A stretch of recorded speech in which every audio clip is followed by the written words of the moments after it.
మనకు ఆకలితో ఉన్నప్పుడు అన్నం ఎవరు పెట్టినారు, బాధల్లో ఉన్నప్పుడు ఎవరు ఓదార్చినారు, కష్టాల్లో ఉన్నప్పుడు ఎవరు ఆదుకున్నారు. కళ్ళబొల్లి మాటలు చెప్తే పనికిరావు. ఇదే కరోనా సమయంలో ఈ తెలుగుదేశం పార్టీ నాయకులు ఇళ్లలో దాక్కున్నారు.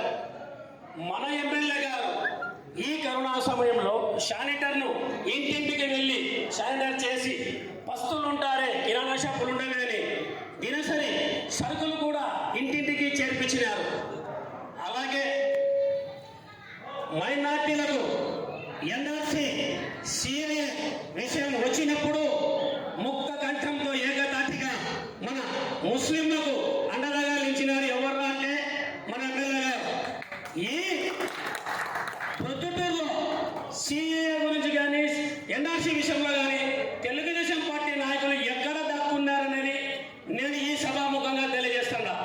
ఆ పొద్దు ముస్లింలకు ఎడారిలో ఓయాసిస్లో మనము కష్టాల్లో ఉంటే మన ఎమ్మెల్యే గారు వచ్చి ముస్లింలు లేని ఈ సమాజం శ్మశానంతో సరిపోతుంది, వాళ్ళు ఎక్కడుంటే నేను అక్కడే ఉంటానని మనకు ధైర్యాన్ని చెప్పిన వ్యక్తి మన ఎమ్మెల్యే రాజమౌళి శివసేన గారు. కష్టాల్లో ఉన్నప్పుడు ఆదుకున్నారు, బాధల్లో ఉన్నప్పుడు ఓర్పించినారు. మనము వెంటనే మనకు ఏ కష్టం వచ్చినా నేనున్నాను అంటున్న వ్యక్తిని మనం ఓటు వేయాలా? కరోనా సమయంలో దాక్కున్న వ్యక్తులకు ఓటు వేయాలా? మార్కెట్ పగలగొడతా రోడ్ల మీద ఉండండి అన్న వ్యక్తులు ఇదే తెలుగుదేశం పార్టీ నాయకుల దగ్గరికి మేము మార్కెట్ అందరం కలిసి పోతే, అయ్యా మీరు పగలగొడితే మాకు ఏడయ్యా ఇల్లేడా, తాత్కాలికంగా కడిగలన్నా వేసుకుంటామయ్యా అంటే ఓరాదేవరా రోడ్ల మీదకి పోయి పోండి అన్న వ్యక్తులు ఈరోజు కళ్ళబుల్లి మాటలు చెప్పి కంకర బాగలేదు, కడ్డీలు బాగలేదు, ఇది షెడ్డు, ఇది పార్క్ అంట ఏదైతే ఏమయ్యా మాకు నిలబడడానికి నీడెచ్చినారు, కూర్చునేదానికి వ్యాపారం చేసుకోవడానికి మాకు సౌకర్యం కల్పించినారు.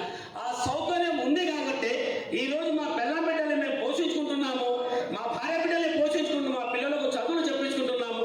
మాకు ఆసరా ఉంది కాబట్టి కదా.